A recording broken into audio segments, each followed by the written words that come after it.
मित्रांनो, थंडीच्या दिवसात अनेक व्यक्तींचे स्नायू अखडतात. मध्यम वयाच्या महिला, अशक्त मुलं, त्याचबरोबर सर्व वृद्धांना हाडे आणि पायदुखीचा त्रास वाढतो. त्वचा कोरडी पडते. अनेक जण सर्दीने हैराण होतात.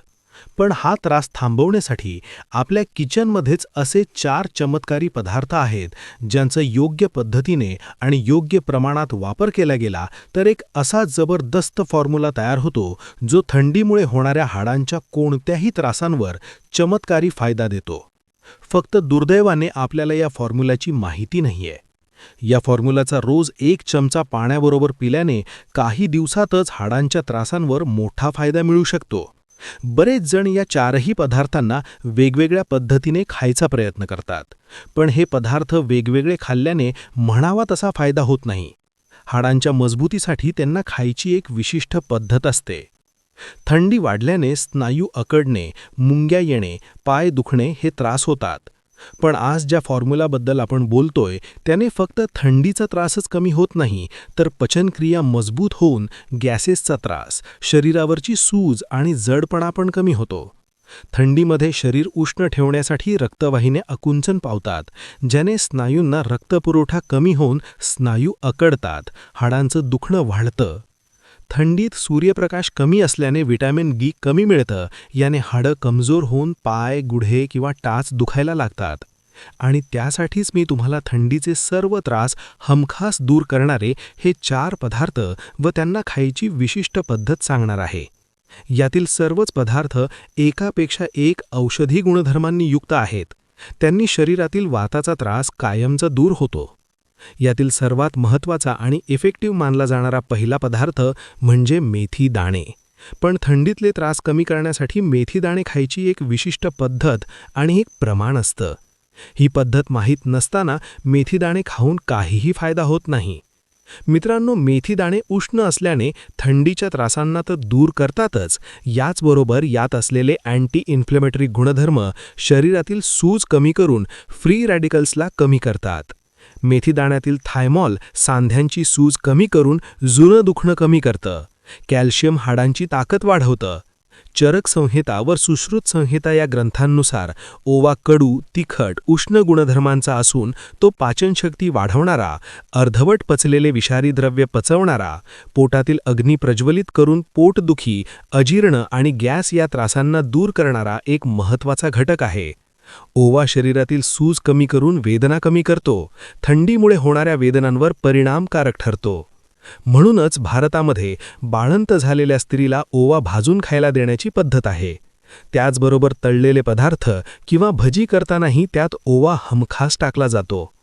ओवा तिखट असल्यामुळे काही जण त्याला डायरेक्ट पिळून त्यावर पाणी पितात, पण त्याने ओव्याचा पूर्ण फायदा मिळत नाही. काही जण ओवा चावून खायचा प्रयत्न करतात, पण ओवा तिखट असल्याने त्याला चावून खाणं सुद्धा अवघड जातं. पण आयुर्वेदात एक अशी पद्धत सांगितली आहे, ज्यामुळे तुम्हाला ओवा खाल्ल्याचा त्रासही होणार नाही आणि ओव्याचा पूर्ण फायदा शरीराला मिळेल. ही पद्धत आपण जाणून घेऊत, पण त्याआधी बघू आपल्या लिस्टमधील तिसरा पदार्थ, जे आहेत काळे जिरे. जिऱ्यांमध्ये थायमोक्विनन हा एक मुख्य घटक असतो, जो सांधेदुखी, कंबरदुखी, सांध्यांची सूज कमी करतो, रोगप्रतिकारक शक्ती वाढवतो, पेशींचं संरक्षण करतो. चरक संहितेत जिऱ्याचा कृष्ण जिरक म्हणून उल्लेख आहे. काळे जिरे योगवाही वृत्तीचे असतात. योगवाही म्हणजे स्वतःचा गुणधर्म न बिघडवता सोबत घेतलेल्या औषधांचे गुणधर्म शरीरात खोल पोलापोर पोहोचवण्यात जिऱ्यांना भारतातल्या अनेक भागांमध्ये कलौंजी म्हणून पण ओळखलं जातं. काळे जिरे आम पचवतात, पाचक अग्नी प्रज्वलित करतात. त्यामुळेच प्राचीन भारतात काढे, चूर्ण आणि प्रसूतीनंतरची औषधं यांच्यामध्ये जिऱ्यांचा सहाय्यक म्हणून उपयोग केला जायचा. काळे जिरे यांना काही लोक नुसतं खातात, पण जिऱ्यांचा पूर्ण फायदा मिळवण्यासाठी एक विशिष्ट पद्धत असते.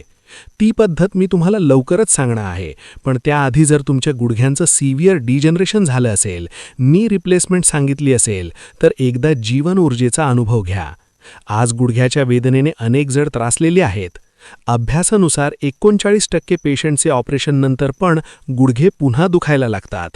पण जीवन ऊर्जा आपल्याच शरीरातील हीलिंग फॅक्टर्सच्या द्वारे गुडघ्याच्या डिजनरेशनमध्ये मोठा फायदा पोहोचवला जातो.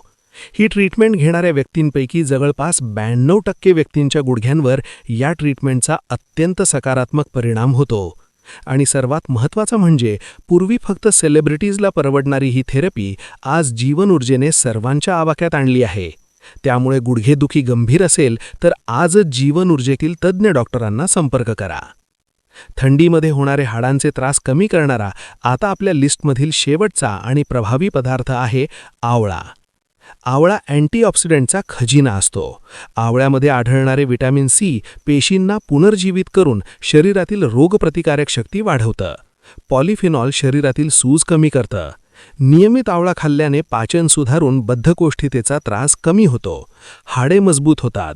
हाडांची झीज कमी होऊन सांधेदुखी, कंबरदुखी आणि पायदुखी कमी होते. आयुर्वेदामध्ये आवळा त्रिदोषशामक म्हणून ओळखला जातो. आवळा चूर्ण शरीरातील दाह कमी करते, हाडांची झीज कमी करते, रक्त शुद्ध करते, त्याचबरोबर पाचनशक्ती मजबूत करून केस आणि डोळ्यांच्या आरोग्यासाठीही मोठी मदत करते. म्हणूनच च्यवनप्राशमध्ये सुद्धा आवळा हा मुख्य घटक म्हणून वापरला जातो. पण आवळा जास्त घेतल्यास जुलाब होऊ शकतात. त्यामुळे मी सांगितलेल्या प्रमाणातच घ्या. बघा, तुम्हाला मोठा फायदा मिळेल. तर मित्रांनो, आपण आता बघितलेले 4 पदार्थ जर आयुर्वेदात सांगितलेल्या विशिष्ट पद्धतीने खाल्ले गेले तर ते थंडीमध्ये हाडांना प्रचंड शक्तिशाली ठेवतात. त्यामुळे आता आपण बघूयात मेथी दाणे, ओवा आणि काळे जिरे आणि आवळा पावडर या 4ही पदार्थांना खायची विशिष्ट पद्धत नीट समजून घ्या. सर्वात पहिल्यांदा 100 ग्राम मेथी दाणे घ्या, 50 ग्राम ओवा घ्या, 50 ग्राम काळे जिरे घ्या, 100 ग्राम आवळा पावडर घ्या. हे प्रमाण एका व्यक्तीसाठीच आहे. वजन करूनच योग्य प्रमाणात मोजून घ्या. योग्य प्रमाणात न घेतल्यास योग्य फायदा मिळणार नाही. संपूर्ण फायदा मिळवण्यासाठी सांगितलेल्या पद्धतीनेच उपयोग करावा लागेल. कधीकधी शरीरात कॅल्शियम कमी असल्याने पायाचं दुखणं वाढतं आणि थंडीमध्ये तर याचा आपल्याला खूप त्रास होतो. पण आजचा फॉर्म्युला तुमच्या पायदुखीवर रामबाण औषध ठरेल. स्टेप 1. हा फॉर्म्युला बनवण्यासाठी 100 ग्राम मेथी दाणे, 50 ग्राम ओवा, 50 ग्राम काळे जिरे आणि 100 ग्राम आवळा पावडर घ्या. स्टेप 2. लोखंडाच्या कढईमध्ये हे पदार्थ एक एक करून लालसर होईपर्यंत व्यवस्थित भाजून घ्या. स्टेप 3. थंड झाल्यानंतर मिक्सरमध्ये या सर्व पदार्थांची एकत्रित पावडर बनवा. स्टेप 4. त्याच्यानंतर त्यात 100 ग्राम आवळा पावडर मिक्स करा.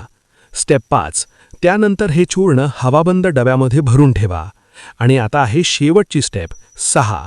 रोज रात्री झोपताना 1 कप कोमट पाण्यामध्ये 1 चमचा चूर्ण टाकून प्या. हे चूर्ण तुमच्या शरीरात वेदनाशामक व हाडांना बळकटी देणाऱ्या टॉनिकचं काम करेल. या चूर्णाने सांध्यांची सूज कमी होईल, नसा बळकट बनतील, हाडे मजबूत बनतील, थंडीचे शरीरावर होणारे सगळे त्रास आणि दुष्परिणाम कमी होतील. रक्ताभिसरण सुरळीत होऊन तुमच्या पायांमध्ये एक नवीन मजबूती निर्माण होईल. थंडी वाढल्याने अनेकांच्या पायाला मुंग्या येतात, पायामध्ये क्रॅम्प्स येतात, कंबरदुखी, पाठदुखी सुरू होते. यासाठी तुम्ही या उपायाबरोबरच पाय उबदार राहण्यासाठी पायात सॉक्स घालत जावा. झोपताना पायावर उबदार पांघरून घ्या. तेलाने पायांना मॉलिश करा. याने थंडीत तुमच्या पायांचे दुखणे कमी होण्यास आणखी मदत होईल. व्हिडिओ आपल्या जवळच्या व्यक्तींना नक्की शेअर करा. त्याचबरोबर चॅनलला सबस्क्राईब आणि व्हिडिओला लाईक करा. धन्यवाद.